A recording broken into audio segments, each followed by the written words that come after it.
You are listening to the Horse Radio Network, part of the Equine Network family. What a beautiful day for horses in the morning. You are listening to the #1 horse podcast in the world.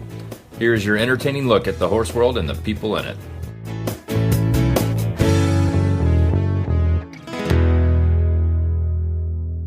I'm Meghan Brady, and you're listening to Galloping Getaways for Thursday, November 27th. As always, we are on Horses in the Morning every fourth Thursday of the month and cover everything equestrian travel, brought to you by the Equestrian Travel Association. Good morning, Horse World. Ride away with us on this special monthly equestrian travel episode, brought to you by the Equestrian Travel Association. Welcome to Galloping Getaways, the podcast that celebrates the heart of equestrian travel, where adventure, connection, and horse welfare meet. I'm your host, Meghan Brady, founder of the Equestrian Travel Association. Each week, we explore the world's most inspiring destinations, meet visionaries behind them, and uncover what truly means to travel responsibly, in harmony with horses. Today, we're heading off to the rolling vineyards of Golden Hills of southern Portugal to meet Rita Soares, one of the founders of the estate, synonymous with elegance, sustainability, and Lusitano heritage. So settle in, take a deep breath, and let's ride into another unforgettable story from the world of equestrian travel. Well, Rita, thank you so much for joining us today on Galloping Getaways. I'm so excited to have you on our show and also to have you part of the Equestrian Travel Association. Could you start by telling us a little bit about the estate and how it all began? Hello, Meghan. Hello, all. Thank you. First of all, thank you so much for inviting me. It's a pleasure to be sharing our little dream with the world, with your clients and everyone that is following you. So a big pleasure, very honored for that. Talking a little bit about Malhadinha and about Portugal, about the Alentejo, especially the south of Alentejo, where we are located, is a bit like sharing a family dream. We bought, me and my family, an abandoned estate 26 years ago in one of the most desertified regions in Europe, with a big tendency of desertification of species and land. So when we found the property, it was all down to the ground, totally abandoned for more than 30 years. So our dream as a family was to have a place to produce wine, to breed animals in a natural environment, taking care of them, improving the land, growing our family, because our oldest daughter was born on the year we bought the property. So the 100% objective was to, when we found this place with amazing natural characteristic, was really to take care of the land, to improve it, and to leave a legacy for future generations, to be an example to others, to take care of the land, to take care of the animals, and to improve. Improve is always our mindset. How can we make it better? How can we show everyone that it's possible, even if it's in a very, very poor region as the south of Alentejo is? We can do it. We can build up a community where everyone is very committed to developing the region, to work together with the same objective of creating this ecosystem where the values of the family and the values of the project are very, very present. So I think we share a way of living, we share Portuguese tradition, culture, and this very clear vision of preserving the ecosystem and building a better world. Yes, I love it. And to our listeners who are joining us, as they may or may not know, I had the pleasure of visiting the estate, and I had an amazing experience.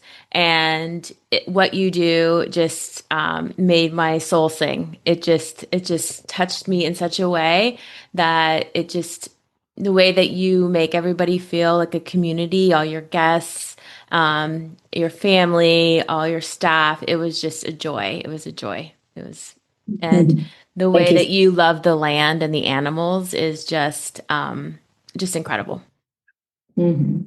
So we normally say that luxury at Malhadinha is really these values of preservation, of sharing, culture and tradition, self-sufficiency, which is our great objective in everything that we do, and then share happiness, like the world could be much better. Yeah. Yes, I think tourism can be a force or a tool for a better world because we are sharing with so many people from all over the world the values, and if the values are very well defined, we can share something that is very related to our roots, to our country, to our culture. And that's what we want to do at Malhadinha. Yes, no doubt. Yeah, I love it. I love it. So, as you know, we are all about horses on this podcast and with the Equestrian Travel Association. So, what inspired you and your team to incorporate equestrian pursuits into the state's offerings? So, I've been saying in many sentences that I already shared that culture is very important for us. Tradition is very important for us. So Portugal is very into the tradition of breeding the Lusitano horses, which is a special breed with very special characteristics. And in Portugal is very traditional to use these horses for dressage as well. So they have very good heads, and having this big space where we are at Malhadinha, we have around 1,500 acres of land. We wanted to be as more diverse as possible. So to complement the wine production, which was the first business we started, with the hospitality, with breeding animals, all in free range, really taking good care of the animals, always worried about the way they are bred, was always something that we wanted to complement and make it as more diverse as possible. So dressage and the Lusitano horse, the dream would be to produce a line of Lusitano horses that would be adapted to our vision, to what we're developing here at Malhadinha. So we tried to find a partner, someone that was so committed to make the difference as we were, but here very focused on the breeding of horses. And we found Pedro many years ago. So Pedro is with us for 20 years. And he was totally in love with the Lusitano horses, and he wanted really to create a new line of Lusitano horses that was more according to what was also his dream, because he wanted to do competition, but he's tall and strong. So he wanted like a line of horses that could be more adapted to more sportive. And together with him, we've built this project of breeding Lusitano horses, of having this line of horses that are more sportive, that are more according to Pedro's dream as well. So it was a partner. It's still a partnership. He's together with us for many years. And then my nephew, so new generation of the family is my our 4 kids, me and my husband, João, and 2 nephews. And my oldest nephew, he was always in love with horses and with this small business as well, or this complement of the project. So he started learning with Pedro, and then he started getting very passionate about horse breeding as well, and about dressage. So now together with Pedro, and Rodrigo is also our rider, we breed. We have our own brand of horses, Malhadinha, and we do both things. So we show the horses doing competition in dressage. So Antonio Maria, he rides a horse that was born on the property, and also we share this special breed with our clients, so they are able to visit us.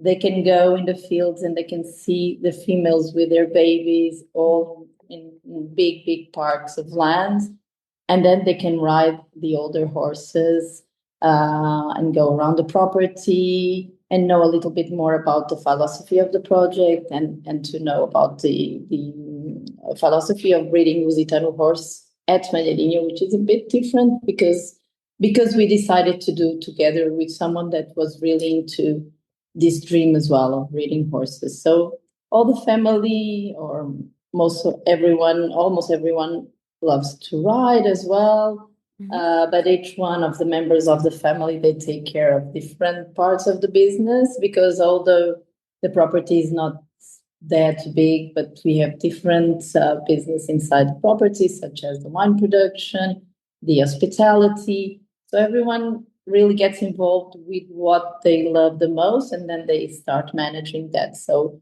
my nephew is into dressage. My brother-in-law, he helps his son, and he goes with him to the competitions. And Pedro is also the person training Antonio for competition. So again, the family is involved, family values are involved, and of course Lusitano, because it's all about the Portuguese, very ancient breed of Portuguese horses. Yes. Yeah. And so I know that you offer a couple different equestrian activities. So you offer trail rides. People can go through the vineyards, and also you do offer some dressage lessons if guests want to partake in that. So you have the variety of both leisure and a little bit of, if people really want to have a little bit more structure in a lesson. Is that so? You have okay.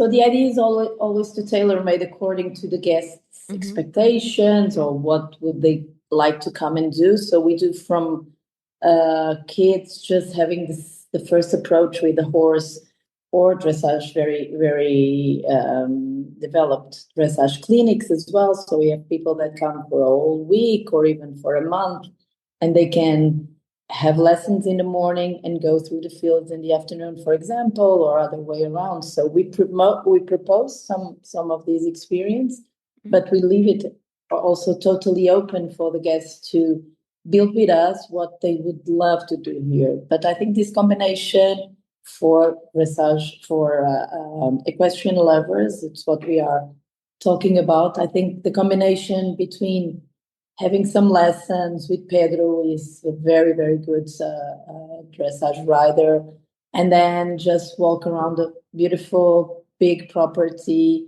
all under organic production, and just get to know the feeling of the property and of the Alentejo region, which is very, very into protection of the nature and the ambience. So it's really beautiful to go around as well. So the combination of both, I think they're perfect, like you said, Megan, but also we can leave it up and just build it with the guests according to what they would like to come and do. So we are very into designing experiences according guests' expectations. That's a lot what we love to do. Yeah.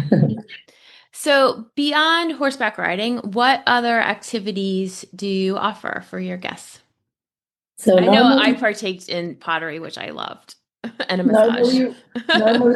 Normally we say in the middle of this big nature and big space, what guests they can do is like the sky is the limit. There's so many opportunities, because there's so many space and there's so many. Alentejo is so full of tradition and culture, but of course we propose some of them, although like I said, we love to design tailor-made according to guest wishes, but we love to involve the local artisans coming also to share what they still do, very artisanal in the region. But like you said, we have a pottery atelier in the property, so it's possible to book every day the different lesson of pottery. So you can build your pieces, you can paint them, you can cook them, you can do many things. We can also use our own clay to produce the pieces, because there's a lot of clay in the property. Sorry. It's all right. And then we have cooking lessons. The wine is very important in the property, as you know. So wine tasting and everything that is related with wine, we develop because we are wine producers. We have the vineyards all inside the property, and we have the winery as well. So, for example, now we are in the middle of harvest. Mm-hmm. All our guests are able to participate in the hand harvest of the grapes by night. We only do it by hand. It's very artisanal. So the guests can join. We give them something to cut the grapes off, and then they can go to the open fermenters and stomp the grapes by feet, which we do still in the traditional way, and to be really into the philosophy of the wine. So we only produce our wines inside the property from the vineyards that are inside the property. So 100% self-sufficient of grapes for the wine. So the wines are certified organic. Also the honey, we do the beekeeping as well. So we produce honey. We have sunflowers this year, and we have thousands of bees that were in the sunflowers. So the honey this year will be very influenced by those flowers, and also the olive oil. So we have the olive oil picking as well now in October. So this is a real working farm. Yeah. But in the hospitality part, we organize experiences. So the clients, they are, of course, not working in the farm, but they can be a part of the process, and they can learn the way that we are producing everything. So visiting the gardens where we produce our vegetables and fruits for the Green Michelin star restaurant that we have in the property. Doing quads as well, quad bicycles, swimming in the rivers. We have a river that crosses the property, and you can swim in the river. So I guess it's all the experiences that are possible to do in such a big property, but always with a big focus on sharing experiences that can be educational in any way for the guests. So they can take a bit of culture from Portugal and from Alentejo. That's really very important. We don't want to keep the clients busy. We want to share with them what we are doing here, what are our values, and what is Portugal's tradition and Alentejo's tradition. So cooking workshops as well. I was missing that. So many things that we can create, even if we don't have it, we can try to do it with the guests. Yeah. I love it. I absolutely love it. And I'll have to come back in the fall, so I would love to be involved in the wine experience and seeing the grapes and all that. And I know, because I lived in California, that harvest was such a big time out there for the wine industry, and I would love to experience that in Portugal. More than invited, Meghan. Yes. Oh, thank you. Beginning of August, you are more than welcome to come and experience that. It would be a pleasure. Thank you. So, what makes the hospitality and accommodations at the estate stand out to you? I know they stand out to me when I was there. And how do you ensure guests feel relaxed and pampered during their visit? I know that you're very, guests can customize anything, their entire experience. But for someone just wants to, doesn't know anything about it, and how do you let's say they want to stay there for a week, but they don't really know much about what they're getting themselves into, basically. Yes, like I shared, Meghan, for us, it's always very important to understand, to have a conversation. So I think the journey when we are preparing a stay of clients at Malhadinha starts long before they arrive. So we try to understand what is their expectation of their visit to Portugal. Are they looking for culture? Do they want to be with the family? Do they want to be in a romantic environment? And as we have 26 rooms very spread into the 1,500 acres of property in 5 different buildings, the buildings were in the past ruins that were totally houses that were totally abandoned, but it was long before a working farm. So I tried to bring to each one of the houses a bit of the culture of the farm or of the village or of Portugal. So I think they're all so different, and we try to adapt the guest expectation according to the house where they can stay. If it's a family with kids or if it's a romantic, as I said. So we try to organize, like you said, in a very detailed way, the guests' experience long before. So then we start to recommend the experiences that they can do if it's with kids, more active, more adventure. If it's equestrian, if they really want to know a little bit more about the Lusitano breed horses, they want to know about the story, they just want to enjoy the nature and go around, or if they love fishing. So we try to organize that in a very detailed way. So it's an experience that we wish to be the best as possible. So we have a whole team organizing that with the clients, very open and very available to tailor-made according to the guest expectations. But I think everyone that stays in Malhadinha, and you were asking me from my side what impacts more. I think with any doubt is the preservation of nature and what we try to get the guests connecting with the land and with nature in a very natural way. So I guess clients that are not so connected with nature, or they don't expect to feel nature in such a pure state, they should not come to Malhadinha. So I think people that come to Malhadinha, they have to open a little bit their minds.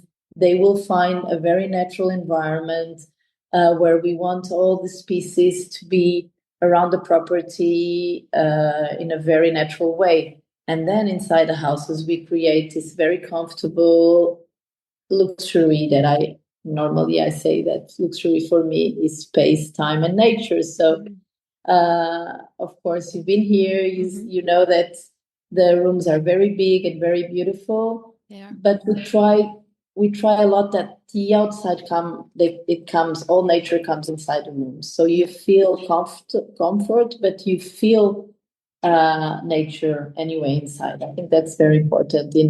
At Malhadinha, that's what stands the most. It's this very untouched nature, very preserved nature, and to get really your feet on the ground and touch the soil. Yeah, that's what I loved about being there is, like I just walked right outside my room and I can just put my feet right in the ground and drink my coffee in the morning and just sit there and enjoy the sights of the birds and the different foliage and all that stuff, and just sit there quietly in peace and feel like I'm in nature, even though I'm staying in this luxury room. And it's really special. You have a very special place. And I really love that you offer golf carts to everyone, because that was super fun to go around and, just explore it on my own as well. I know I was there visiting and I got to see a lot of the property on horseback, but it was really fun just to go and explore that way as well. And I think that that's just a fun little thing that you offer your guests. Yeah, we really found, because like you said, Megan, very well, the property is so big. It's huge. We would need to have a team carrying the guests all around. And because, like I said, the land is very preserved, so the roads are a bit dusty. So to give everyone the opportunity of them feeling that freedom that Alentejo really shares, of a big space with the lost horizon view, in their own, riding their own buggy cars with their family, with their kids. It's really what stands up. So you can go all alone. The other day I was with some journalists showing the property, and suddenly we were a bit far from the houses and the rooms. And then there was a buggy full of a family. They were almost getting into the village, which is almost 20 minutes from the property, and they were so happy, they were okay, we go on the road to nowhere. But they were super happy. They really felt that we can go anywhere. There's so much space. And Alentejo really shares that idea of Portugal. We are talking to people that are in the United States, and we cannot compare the dimension. We are like, when I say this is a very big state, Portugal is a micro country, very, very small. So anyway, Alentejo is the place where the farms are the biggest. Yeah.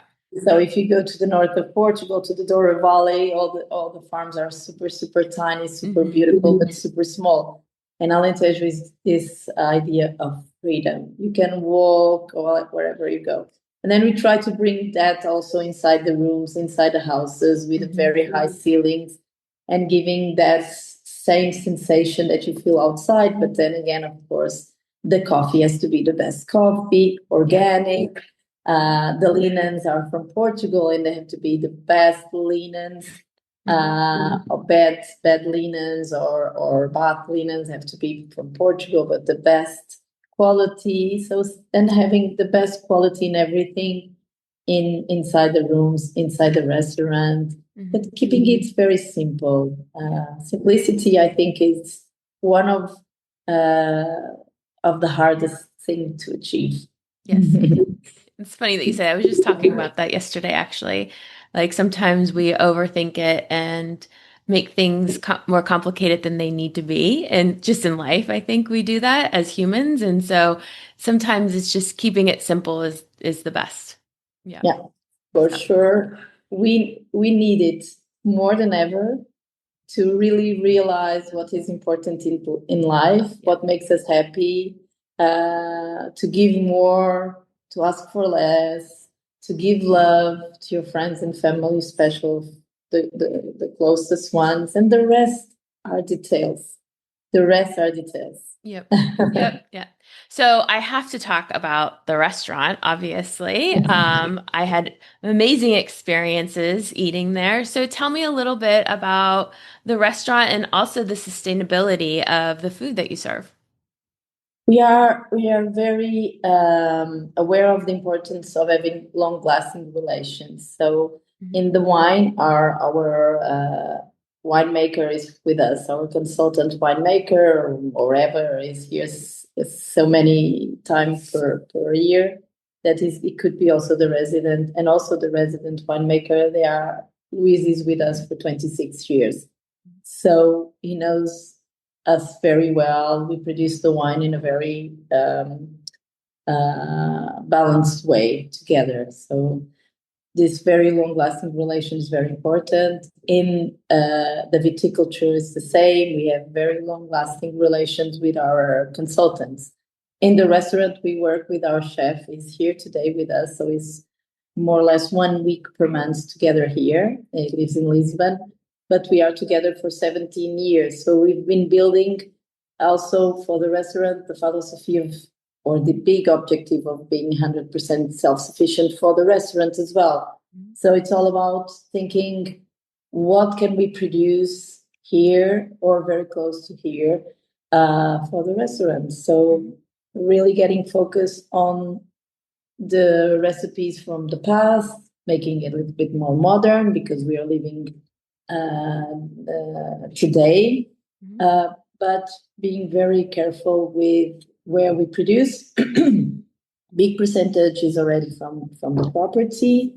The other percentage is from organic producers or close producers, as close as we can, and then just trying to work with the team, with our chef, with Joaquin, which is with us for so many years, to keep it simple again, but always with the mindset on the quality of the ingredients. That's really very important.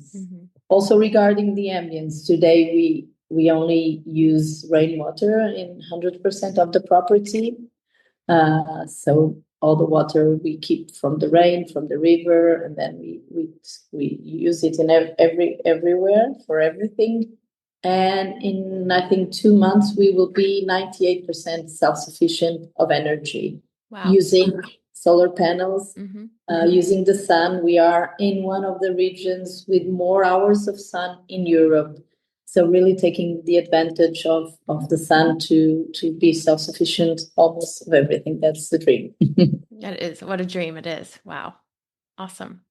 So, do you have any memorable stories or feedback from past guests that highlight what makes a stay at the estate so special? Or is there any like funny stories that you can tell us about past guests? Yes, I think this one was very recent and it was really very funny because they were going on the road to nowhere. So they really were okay with the buggy going um, to explore the property everywhere. But I think what makes me more happy is to have such a such a big percentage of guests that come more than 5 times per year to Malhadinha since we opened. Wow. So it's not a funny story, but it's something that really makes me so proud is clients that come and repeat. We have a family from Portugal. They come so many times. They were just here 2 weeks ago and they're already booked for next week again. Yeah. It's a couple with 2 kids. And I just had a message from a family from Portugal. They come many times per year as well to Malhadinha. They book the whole hotel for a family celebration. Mm-hmm. And then she left me yesterday a beautiful message, which I think really reflects our way of sharing this project. I will read it very quickly, but they belong to one of the wealthiest family in Portugal. They have big companies, and they came with all the family and kids to celebrate the first anniversary of one of the grandsons of the family. Mm-hmm. And she was saying, "Thank you so much for allowing your house to be ours also for these days, for all the availability to create or to build these days in an even more beautiful way that we were already expecting. Congratulations once more for the beautiful space and family that you have built." So clients, they really feel the family values. Now, Malhadinha will be forever written in the book of our family. And we are so happy that it is this way. And thank you will never be enough. It brought me chills. That's beautiful. And they are a very big family. They've traveled all over the world. They just want to be cared with love, with details, and making them be special with their families, like we live here with our families as well. So it's all about sharing this philosophy. We don't have like a kids club for the kids, something for the parents. We try to involve all the family together, playing the same games, sharing the same experiences all together. That's many. I love that. I love it. And it literally gave me chills. That's awesome. Thank you, Megan. So, lastly, well, a couple things actually, but what is your favorite part of running the estate and what continues to inspire you? I know obviously that story was part of that inspiration, but what is your favorite part of running the estate? I think today, because human resources is so hard, people are I think we are passing through a very delicate moment of human being, and everything changed. I think it was changing already, but then COVID came and people really changed very quickly, and people are a bit lost without knowing exactly what is their role in society, and there's so many different things that are very important politically and in wars and everything happening in the world. I think there is a big lack of understanding, what am I doing in this world? What should I do? What is my role? So because I like people so much, I'm always very focused on taking care of clients, but taking also care of the community that we have created here with our team. Yeah. So I don't know at the moment if it's more difficult to take care of the team or take care of the guests. It's a big challenge. It's a big challenge to motivate the teams, to get them to be committed. I think no one is really committed to anything because people get a bit lost. They get a little bit confused. What was this crazy thing that happened to the world, which was COVID? Then what's this crazy thing happening because everyone has so different ways of acting or analyzing the world. So who should we follow? Yeah. So I really try to take care of them and to lead them. I think to lead is very, very important in a good way, with good values, being honest, being, and I think it's what's challenging me the most. So it's all the time. How can I make the team happy? How can I make the class happy? How can they be all involved? And everyone is really trying to respect each other, because I'm really very focused on communicating Malhadinha in a way that the guests should respect the people that work so hard to make their stay happy. Yeah, absolutely. Not to be over asking for everything every time. Of course, the service is very important. Everything is very important, but the respect for people. If you care about people, everything would be much more easier, I guess. Yeah. So and just it's the balance. Yeah. So I like to be in between those two and try to get this. I think most important thing in life is balance. How can we find a balance and things can work out? Not perfect, because perfection doesn't exist, but how can we live in a way that we are not stressed all the time, that we don't want to change our jobs every day. We don't want to change the way that we look or the way that we dress or the way that we choose our trips. We don't have to care so much about, I think, of course, it's all the world that makes us follow the trends or everything, but we should just do less holidays, longer, more meaningful, choose the places that are more into investing in the country and not the global brands. Yeah. But it's not easy. No, that is not an easy task. No. And I totally understand that challenge that you face between both managing the team and also guests, and really having incorporating respect for both sides of the industry. Yes, very important, very important. So I think people behind the companies, managing and leading companies, have this big challenge of understanding how can we really get people to be more committed, more dedicated, and passionate about what they do, whatever it is. We don't have to think about hospitality or it could be anything. Anything. Everything is the same. We should respect. People want to work a little bit less.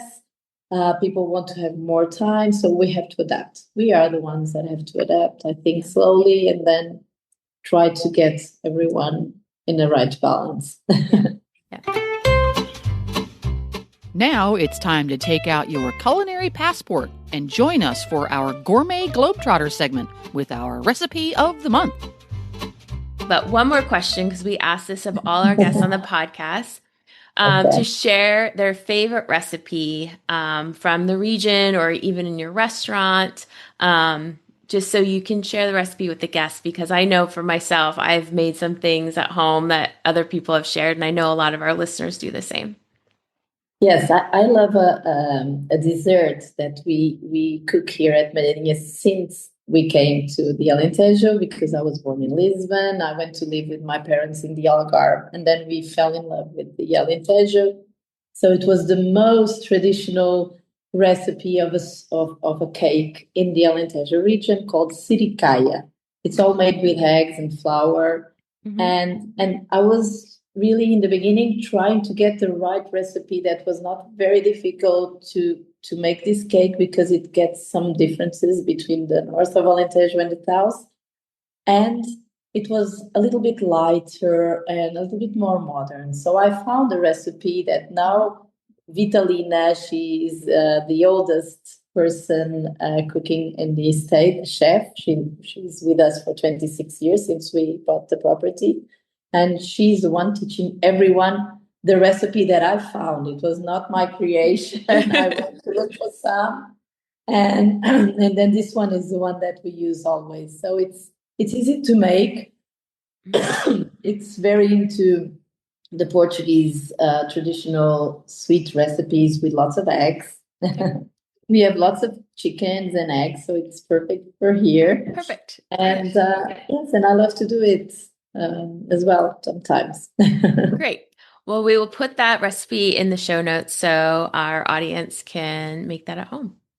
Yes, perfect. It's very easy to make it. And anyone can make it very easily at home. You have to have a big plate of clay, made out of clay. The natural the plate is to go to the oven, the best it is, because the natural material will pass the characteristics to the cake as well. Oh, I love that. Awesome. Well, thank you so much, Rita, for your time. And I look forward to talking to you in the future and, of course, visiting again. Yes. Yeah, I hope if not before, you can come for next harvest. Yeah, that would be awesome. I would love it.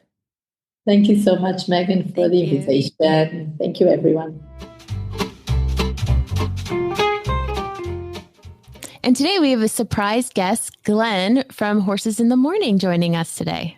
Hey, Megan. Hey, you know what? Since the last time it's the reason I wanted to come on. Since the last time I talked to you, you put out a book. You wrote a book. I did. Writing books is not easy.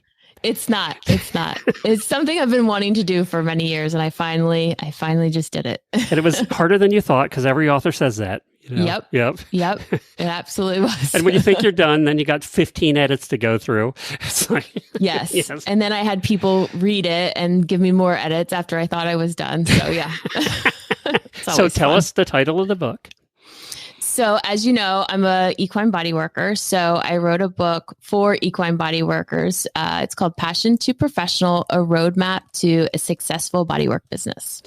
Obviously, the title is great because it explains exactly what it is. Yep. So who is it designed for? Who is the reader? So the reader is for really any wellness practitioner or practitioner in the equine world. So anyone who's self-employed and wants to build a business, to be honest. I've actually had some trainers read it, and they said that they got, a lot out of it as well. So I obviously wrote it for specifically wellness practitioners, but I think anyone who is self-employed in the equine world will get something out of it. So it's not a how-to book. It's as far as being the equine practitioner, it's more about the business of being an equine practitioner. Correct. Okay. Yeah. So it's about building your business, how to retain clientele, how to get new clientele, how to balance, work life, being self-employed. Well, this could apply to anything. Yeah. Really? Yeah. Finding your niche within it. We all have our niche within our business. So, and I do a lot of mentoring, for body work. So people who want to do what I do.